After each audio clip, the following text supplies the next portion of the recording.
Assalamualaikum warahmatullahi wabarakatuh.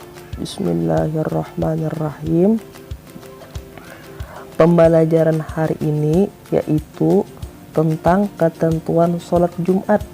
Jadi apa saja sih yang dibahas di dalam ketentuan sholat Jumat itu?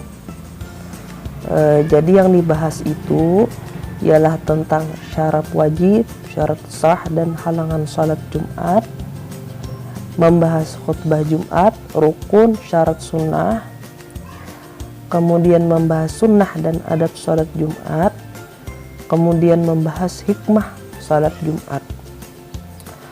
Langsung saja, yang pertama syarat wajib, syarat sah dan halangan sholat Jumat. Jadi apa saja sih syarat wajib, syarat sah dan halangan sholat Jumat itu?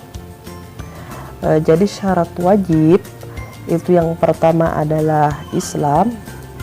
Jadi apabila dia tidak Islam, non-Islam, maka itu tidak wajib sholat Jumat. Yang kedua balik, orang anak kecil itu tidak wajib juga sholat Jumat. Yang ketiga berakal, apabila orang itu sedang gila atau sedang mabuk atau sedang tidur, itu tidak wajib juga sholat Jumat. Kemudian laki-laki, perempuan tidak wajib sholat Jumat. Seterusnya sehat, jadi orang yang melaksanakan itu apabila sakit tidak diwajibkan sholat Jumat. Kemudian menetap atau bermukim, jadi yang menetap yang wajib sholat Jumat. Kemudian membahas syarat sahnya, syarat sah Jumat. Yang pertama itu pemukiman, bukan persinggahan. Misalkan di sana ada persinggahan, orangnya banyak singgah di sana, nah di sana tidak boleh juga diadakan sholat Jumat karena cuma persinggahan orang. Kemudian berjamaah, jadi syarat sahnya juga harus berjamaah, apabila tidak berjamaah itu tidak sah. Kemudian pada waktu zuhur melaksanakannya, tidak malam, tidak waktu asar, tidak waktu isya. Kemudian didahului dua khutbah, jadi harus ada mendahuluinya. Sholat Jumat syarat sahnya tuh didahului dua khutbah. Kemudian pulang halangan daripada sholat Jumat tadi, yang pertama sakit, yang kedua hujan lebat, angin kencang, bencana alam ataupun semisalnya, yang ketiga musafir. Nah apabila musafir itu maka dia tidak terkena kewajiban sholat Jumat. Kemudian perjalanannya tidak aman menuju ke tempat sholat Jumat itu, misalkan ada ancaman seperti ada singa atau semacamnya, itu tidak uzur juga boleh tidak sholat Jumat, ada halangan.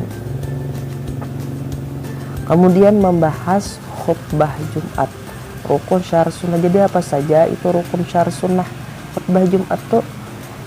Yang pertama itu rukunnya tuh yang pertama mengucapkan puji-pujian kepada Allah Subhanahu wa Ta'ala.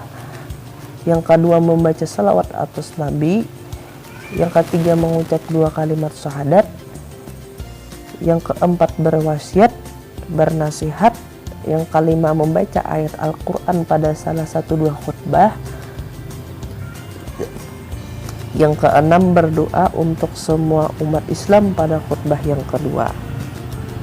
Kemudian syaratnya, apa syaratnya? Yang pertama itu siang hari saat matahari tinggi mulai condong ke barat, berdiri jika mampu, duduk di antara dua khutbah, suara keras dan jelas, berturut-turut jarak antara dua khutbah, khatib suci dari hadas dan najis, khatib menutup aurat. Kemudian sunnahnya apa saja? Sunnahnya yang pertama dilaksanakan di atas mimbar di tempat yang tinggi. Yang kedua fasih, terang dan mudah dipahami penjelasannya. Yang ketiga khatib memberi salam dan menghadap jamaah. Yang keempat duduk setelah memberi salam dan mendengar azan. Yang kelima membaca salawat di antara dua khutbah. Yang keenam menertibkan tiga rukun, itu puji-pujian, salawat dan wasiat. Kemudian membahas tentang sunnah dan adab sholat Jumat. Jadi apa saja sih sunnah dan adab sholat Jumat itu? Jadi di sini diantaranya ada 8 sunnah. Langsung saja, yang pertama itu mandi sebelum Jumatan. Jadi disunahkan mandi dulu sebelum Jumat. Kemudian menggunakan minyak wangi. Kalau ada minyak harum, nah pakai minyak wangi dulu. Kemudian memakai pakaian terbaik. Jadi apabila kita ingin melaksanakan sholat Jumat, hendaklah memakai pakaian yang terbaik dan warna putih kalaunya ada. Kemudian bersiwak, memotong kuku, menggunting kumis. Nah, itu disunahkan juga pada waktu ingin mengerjakan sholat Jumat sebelum melaksanakannya. Kemudian membaca surah Al-Kahfi, memperbanyak salawat atas Nabi, kemudian bersegera berangkat ke masjid.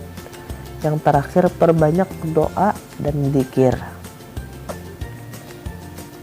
Kemudian adabnya. Yang pertama, meluruskan dan merapatkan shaf atau barisan sholat, itu diluruskan dulu. Yang kedua, jamaah tidak boleh berbicara satu kata pun, berkata-kata menjadikan sholat Jumat sia-sia.